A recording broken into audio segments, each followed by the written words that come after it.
A new study shows LGBTQ plus poverty dropped during the pandemic, except for lesbians.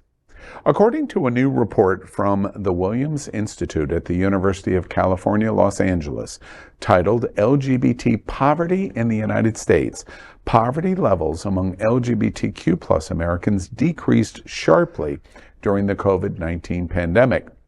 But the community's rate of poverty is still higher than that of straight cisgender people.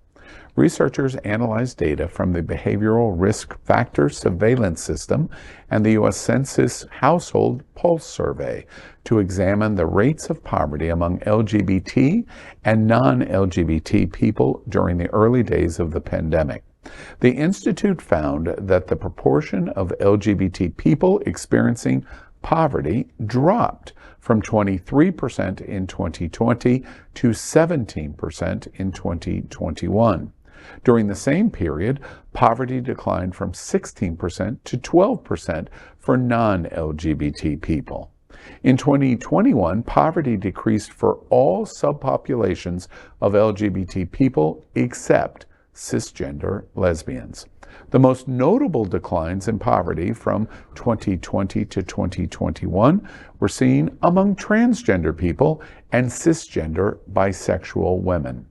The poverty rate for cisgender gay men dropped from 13% to 10%, while that for cisgender lesbians rose from 14% to 17%. Cisgender bisexual men had a drop in the poverty rate from 21 to 13%. Interesting news, the report doesn't theorize what was really at play, which is really the most important thing here. But again, first and foremost, I applaud the Williams Institute. It's one of the best institutional metric gauges in America, everything LGBT. Williams Institute at UCLA Law Center is really such a great advocacy of the statistics of our community. The one thing that I think is encouraging is our trans community did better in the reporting of those that report being in poverty. But the issue of women, I'm hoping that there's more follow-up too, because it doesn't really intuitively make sense to me.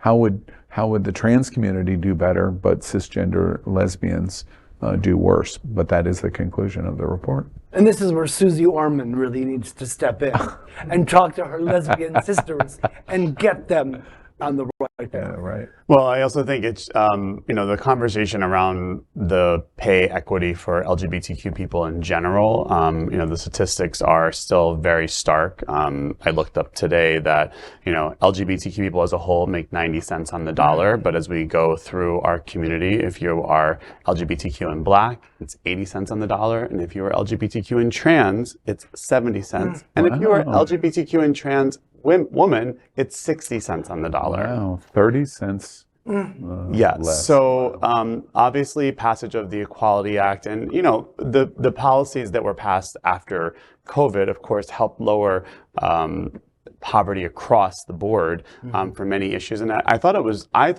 again for women, women were adversely impacted during the pandemic for childcare issues. Now, again, the study doesn't say do these lesbian women have children or not, right. But many women who have children did not go back to work because of childcare issues. So I don't know if that. Andrea, and I'm curious from your standpoint, did the statistics, do they surprise you at all, or it's pretty much what you would have thought? It's not surprising.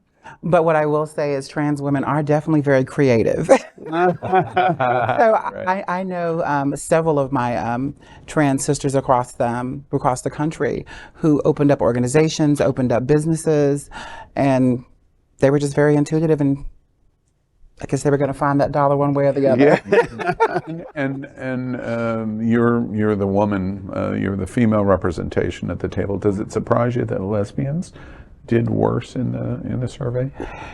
It does surprise me, but like you were saying, we don't know if they had children or not. I have several lesbian friends who have families, and those women have to, are caregivers. Mm-hmm. So a lot of them had to stay home. Mm-hmm. That's not surprising. LGBTQ plus news is vital for our community and for the broader world as a whole. We have enough enemies at Fox News. Tucker, Sean, and Laura are loud. We need passionate allies. Happening Out Television Network, Queer News Tonight, and It's Happening Out are literally out of the closet and into the headlines. Our community needs your support. Like this broadcast and subscribe now to ensure the growth of the entire LGBTQ plus community.